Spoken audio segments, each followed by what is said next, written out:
Yo, what's good, everyone? Sideshow MMA here, and today I'll be breaking down UFC 314 from top to bottom. So let's get started with the first fight on the early prelims. Haley Cohen versus Nora Cornell. Who gives a fuck, dude? I'll go Nora Cornell. Moving on. Marco Tulio versus Tresean Gore. I'm going to go Marco Tulio to beat Tresean Gore by first round TKO. I think Tresean Gore is way too hittable on the feet. This man was TKO'd by Cody Brundage, which is quite embarrassing, to say the least. I know Tresean Gore's on a bit of a winning streak right now. He's looked okay as of recent. But Marco Tulio is that next level, okay? He's good enough to beat a guy like Tresean Gore.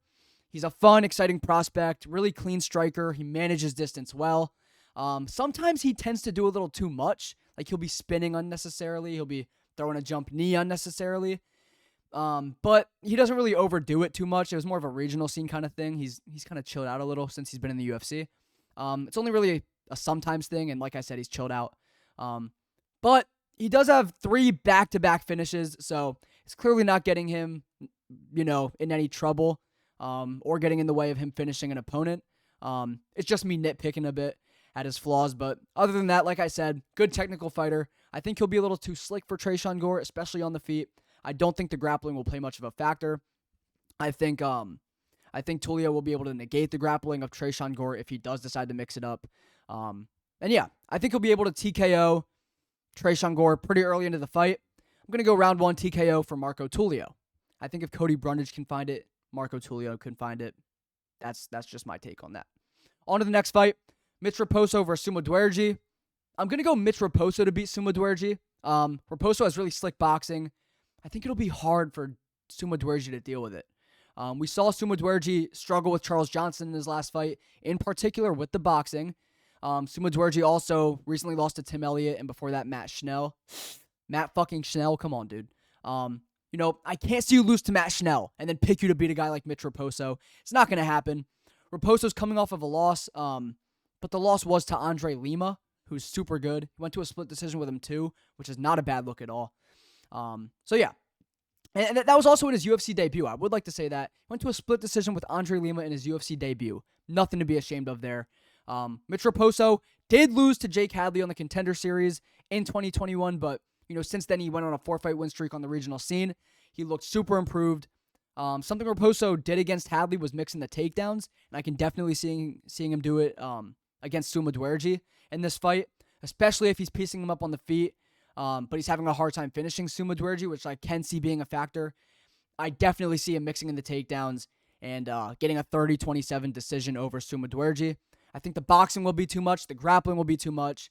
I think he'll be too much in general for Sumo Dwergi, and he'll get a pretty dominant decision win, 30-27. Moving on to the next fight. Cedrikus Dumbass versus Michael Olazechuk. I'm going to go Mikel Olazechuk. Let's try that one again. To beat Cedrikus Dumas. I will say Dumas looked good in his last fight against Dennis Tululin and got the dub, but it's Dennis Tululin, all right? I don't see him surviving 3 rounds with Mikel Olazechuk, no matter how crazy that sounds, because, Olazechuk is not he's not Alex Pereira, He's got power, though. He dropped Kevin Holland, and Kevin Holland is unfinishable.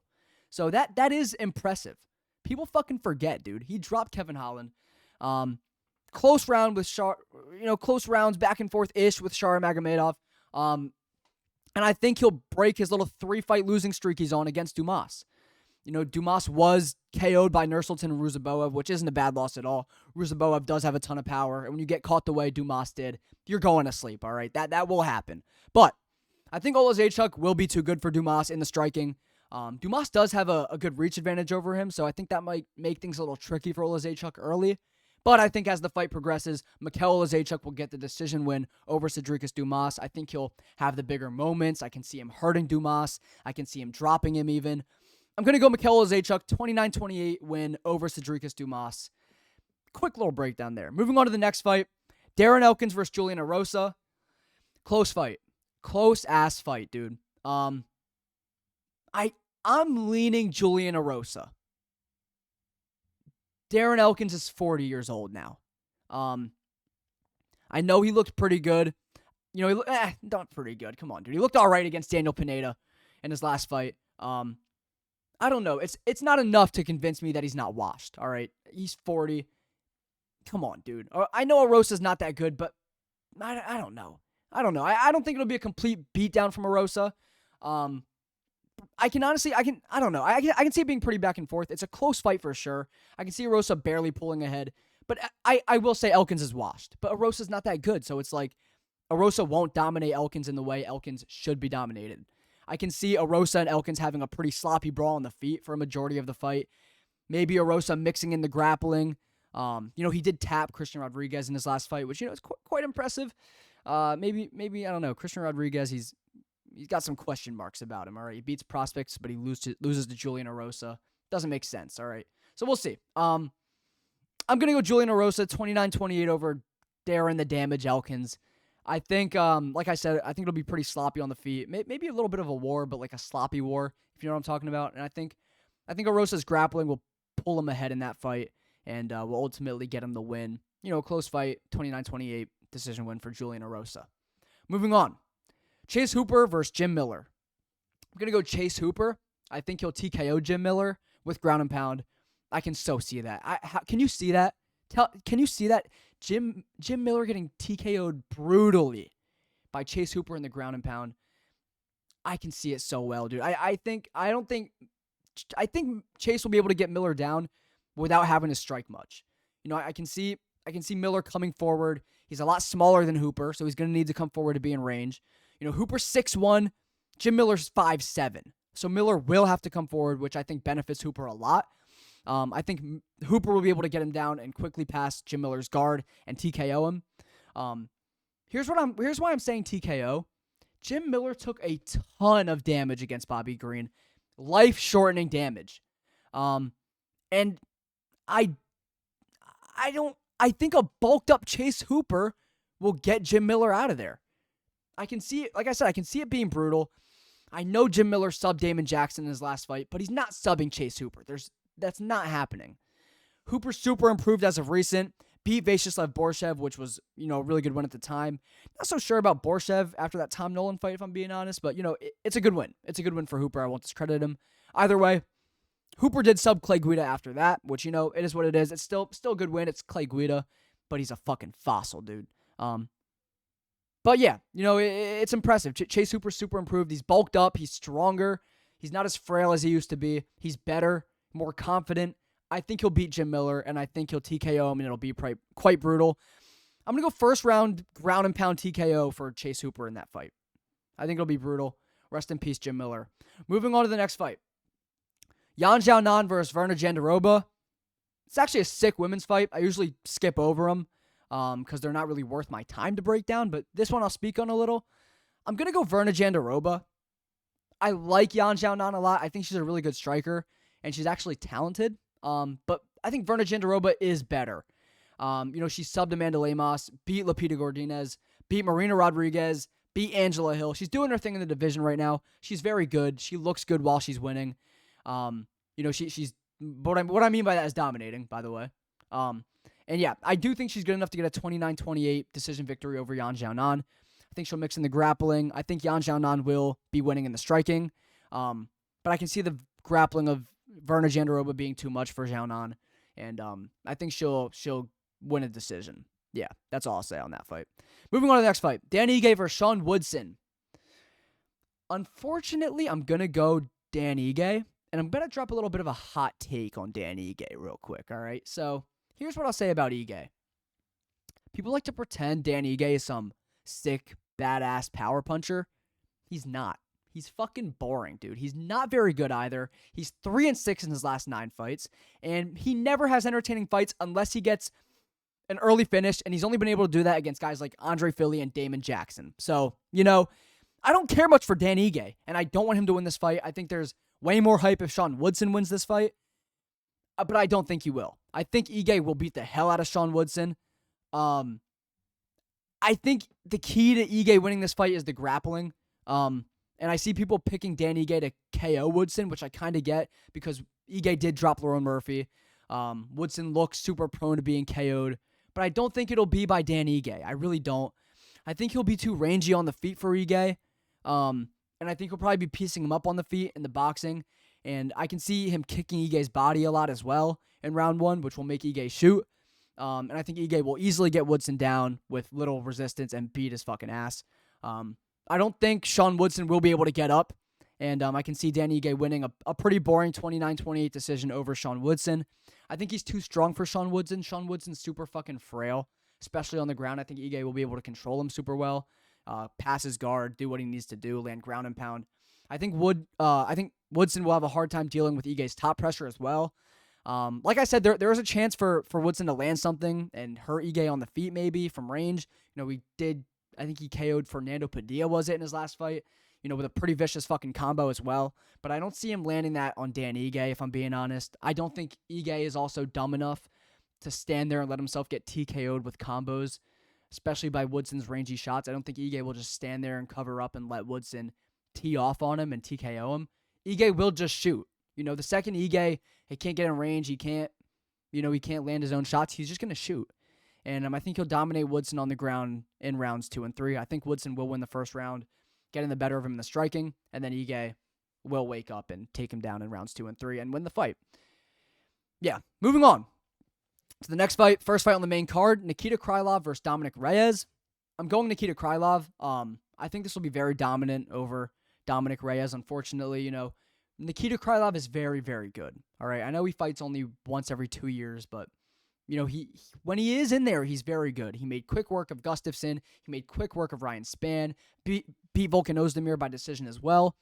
I know Reyes is on a little win streak right now, and we would all like to see him continue this. I think he TKO'd Dustin Jacoby, was it? He beat Anthony Smith, I believe, but Smith was in there to lose. I'm not too impressed with that. And I think Krylov will be able to take down Reyes and keep him there. I can see him hurting Reyes on the feet in certain periods of this fight. Maybe Reyes will have some moments in the striking, but I think, largely it'll be pretty dominant for Krylov. I think Krylov's way too good for Reyes at this point. I think he'll land really good shots on the ground when he gets in there. I think he might even score a 10-8 round. And I can see it being very dominant. I'll go 30, 10-8 round, 26. 30-26, Nikita Krylov. I see it being quite dominant, quite brutal. But I don't think he'll finish Reyes. I think it'll be a bit of a grappling fest. Reyes, they'll strike a good bit in the first round, and then Krylov again just out grapples him. But yeah, moving on. Yair Rodriguez versus Patricio Pitbull. I'm going Yair Rodriguez to TKO Patricio Pitbull. This might seem kind of crazy because Yair hasn't TKO'd anybody since the fucking Korean Zombie. And before that, I believe it was fucking BJ Penn. So yeah, this is a bit of a gamble, and Yair is not really known for his TKOing abilities or his, KO power, but let me explain what I see happening. I can see Yair and Pitbull being at range. Yair baiting Pitbull to come forward, frustrating Pitbull with the range, and I think Pitbull will take the bait, and I think he'll get kneed in the face and go to sleep. I can see it so well. Pitbull lunging in, maybe to throw an overhand, and Yair just step in, kneeing him in the face and putting him out cold. I can see it so well. I think Yair is too sharp for Pitbull at this point in his career. Pitbull was TKO'd in his second to last fight. I just think Pitbull's a little too reckless. And for a guy as accurate, creative, precise, damaging as Yair Rodriguez is, I think it'll be bad for Pitbull. Pitbull tends to thrive in a brawl, in a close, in-the-pocket brawl kind of fight. And Yair Rodriguez is not giving him that. I think Yair will do a really good job of keeping Pitbull at range, landing front kicks up the middle, teeps to the body, following it up with a jab, moving away. He'll teep to the body, jab, move. Low kick, jab, move. That's how I'm about to say Lopez. That's how Yair is going to win this fight, in my opinion. That's how he's going to be playing this. He's not going to brawl with Patricio Pitbull. That would be dumb. Also, he has a 6-inch reach advantage over Pitbull, which I think he'll use very well. We know Yair uses reach advantages very well. He does a really good job with that, and I think he'll be, too quick, too slick, jabbing up Pitbull as Pitbull's getting frustrated. And I think Pitbull, since he's frustrated, it'll make him come in a little more recklessly than he would. I can see Yair stepping in with a big knee as Pitbull lunges in with a big shot. I think it'll drop Pitbull to a knee, and then Yair will finish him with hammer fists. I'm going Yair Rodriguez to TKO Patricio Pitbull in round 2. Moving on. Bryce Mitchell versus Gene Silva. What a fight, dude. I think Gene Silva's going to KO Bryce Mitchell bad in round 2. Hoping Bryce pulls it out, but I really don't see it, dude. Okay. I think Gene Silva's way too slick for Bryce Mitchell, unfortunately, and he'll be able to negate the grappling of Mitchell. He KO'd Melsik Bagdasaryan inside 3 minutes, which is insane. I thought Bagdasaryan would give him a tricky fight, but Gene Silva made quick work of him, and it was the best he's ever looked, which just speaks to his improvement. He destroyed Drew Dober up a weight class on short notice. Super impressive. Before that, he destroyed Charles Jourdain, but Jourdain's fucking dog shit. He's another guy like Ige, dude, that people fucking hype up because he has one exciting fight, has one good finish. Like, it was the Sparta kick that people liked of Jourdain, dude. He's fucking boring. Jourdain's not good. He's boring. Anyway, pretty sure Gene Silva missed weight for that fight, but still, he won. Bryce Mitchell, on the other hand, he does struggle with power punchers. Dropped by Ilya Taporia, then subbed. Got his head taken clean off his body by Josh Emmett. I think Gene Silva will do the same. Bryce's last good win was an arguable robbery over Dan Ige. And like I said, I don't think Dan Ige is that good, and Dan Ige arguably could have won the fight. I don't really rate the Kron Gracie win because Gracie's fucking dog shit. Regardless, it was a super brutal KO, and I'm glad it happened. Fuck you, Kron Gracie. But he's not doing that to Gene Silva, dude. No fucking chance he's doing that to Gene Silva. I think Gene Silva will put the pressure on Bryce early. I think he'll really be going for him round 1, and I think he'll find it early into round 2. I can see round 1 being a little crazy. Silva really trying to find the KO, but Bryce doing a good job moving away, maybe even shooting in, but I think Silva will do a good job negating the grappling. I can see Silva hurting Bryce Mitchell with a big right hand bat at the end of round 1, and, the round ends. It's like, oh shit, Bryce Mitchell got saved by the bell. Mitchell wobbles over to his corner. He puts his fucking game face on, and then round 2, he gets flattened early into the round. Not really recovered yet. Gene Silva wins. All right, I think Gene Silva's going to TKO Bryce Mitchell in round 2. Unfortunately, it's just going to happen. All right, unfortunate. Moving on to the co-main event, Michael Chandler versus Paddy Pimblett. I'm going Paddy Pimblett to sub Michael Chandler in round 2. Okay, here's what I'll say about this. Paddy is super hittable on the feet. This is a well-known fact, okay? And what I do think this will do, the fact that Paddy's hittable on the feet, I think it'll encourage Chandler to really go for the KO early. I can see both guys being at range, Chandler leaping in with a big right hand and landing it flush on the chin of Paddy Pimblett. Chandler thinks he has Paddy hurt, he fucking loses it, running towards Paddy, trying to put him away, and gassing out Badit, and then in round 2, Paddy's able to find the sub because Chandler is just too fucking gassed, all right? Even though Paddy's striking defense is awful, and, he does take a lot of shots on the chin, he doesn't get chinned. He's got a really good chin, and the bad striking defense is something he can get away with without being KO'd because of his chin. All right, like I said, Paddy's super hittable on the feet, so, it makes sense for Chandler to land a big shot and then maybe go crazy and try and KO him after landing that shot. But I will say, when's the last time Chandler has TKO'd anybody? Even if Paddy's chin wasn't as good as it is, when's the last time Chandler KO'd anyone, dude? Dan Hooker in 2020? Tony fucking Ferguson? Really, dude? That's what we're saying Chandler has KO power over? What, he hurt Oliveira? Who the fuck doesn't, dude? I don't see him finishing Paddy. I'm not saying you won't be able to catch him and land a big shot. I do think that'll happen for sure, but I don't think he'll be able to finish him. I think Chandler landing that big shot will be his downfall. I think he'll rush the finish and he'll gas. We see him do it time and time again. He's stupid as fuck. I see Chandler winning round 1, like I said. I can see him going crazy on the feet after thinking he hurt Paddy early.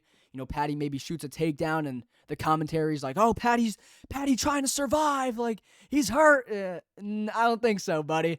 I think Paddy will be just fine. And in round 2, Chandler will be super gassed and Paddy will be able to get him down. I think he'll be able to take the back of Chandler quite easily, especially if Chandler's tired. I think he'll be able to, lock in a rear naked choke, and Chandler will go to sleep. I'm going Paddy Pimblett to win by second round sub over Michael Chandler. Okay? That's one of my locks of the card. Believe it or not. Moving on to the main event, Alexander Volkanovski versus Diego Lopez. I'm going Volk to beat Diego Lopez through a decision. All right. Volk's not washed. Alexander Volkanovski is not washed. This is going to be a you must have forgot type performance, okay? Here's what happened to Volk in his last few fights, all right? He took a short notice fight against the 155-pound champ, up a weight class, on short notice, fat as fuck, and got flush head kicked. Anybody at lightweight, anybody at featherweight would have gone to sleep if they ate that head kick from Islam Makhachev. That's fact. Volk's chin is not shit because he got flush head kicked that would have put out anybody in the division. Then, Volk's such a smart guy, he makes a 3-month turnaround and takes on the hardest hitting puncher in the division. What do you know, dude? He gets fucking KO'd. What did you expect? Volk did look good in that fight against Ilya. He did look good in that fight. He was landing his jab, landing his low kicks. He looked good, but it was inevitable, all right? I do think the time off for Volk is good. He's never had the best chin. So, as far as it goes for him making dumb career decisions like taking a 3-month turnaround after being head kick KO'd against a 3-month turnaround against the hardest fucking puncher the division has seen in some time, dude. It's really stupid, all right? And here's what I'll say about Diego Lopez. He's super overrated, in my opinion. I don't think his striking is that good. He went life and death with Dan Ige on 2 hours notice and gassed in that fight. Whatever Lopez did to Ortega, Volk did it better. I don't think Lopez is all that good. Really good jiu-jitsu, yes. That's what I'll say, but I'm talking about on the feet. I don't think his striking is all that good. I think it's super overrated. If Ortega couldn't sub Volk, what in the fucking world makes you think Diego Lopez will? All right. On the feet, speaking on the jiu-jitsu, Lopez is not subbing Volk. It's not happening. Volk has a little neck. He's not getting subbed. All right. Ortega has way better jiu-jitsu than Lopez, in my opinion, and he couldn't sub Volk. Especially submission ability. The submission threat of Ortega is way higher than it is Lopez, especially from his back, and he couldn't sub Volk. So Lopez is not subbing Volk. Anyway, Lopez on the feet. He's a power puncher, brawler. He swings with his eyes closed. He's stupid on the feet. He's dumb. He's not that good. Even the video of him hitting pads, he just looks stupid. He doesn't look good. He doesn't look technical. I think Volk will do a really good job landing his jab, outlasting Lopez as the fight goes on. I think the longer this fight goes, the worse it gets for Lopez. I think Lopez is super susceptible to gassing out. He gassed out against Ige, even though Ige was the one that took it on fucking 2 hours notice. And, Lopez had a full training camp. I know the weight was, the same thing for Lopez too, but come the fuck on, dude. And, I think Volk pushes a really good pace, and I think Lopez will gas. I will definitely be scared for Volk in rounds 1 and 2, for sure, because that's when Lopez has a shot of KOing him. But I think other than that, if Volk escapes the first 2 rounds, I think it'll be pretty easy for him. I think Volk has to play it safe in rounds 1 and 2, land his jab, land low kicks, and get the fuck out of there, dude. I can even see Volk maybe mixing in a takedown against Lopez, trying to land some ground and pound to tire him out in rounds 1 and 2. I can see that being the game plan for Volk. And I think that would be a good game plan. Even though Lopez has good jiu-jitsu from his back, I don't think he's subbing Volk from there. If Ortega couldn't, I'm going to say that again. I don't think Lopez will finish Volk. I'm a little worried if they clinch. If Lopez might land a short shot in the clinch that hurts Volk, but I don't think so, dude. I think Volk will be too good. I think Volk will really be locked in for this fight. I think Volk, like I said, he'll be landing his jab, landing low kicks, getting out of there. Lopez will be going for it, and I think he'll gas as the fight goes on. I think Volk will really take over. I'm gonna go Volk to beat Diego Lopez 49-46.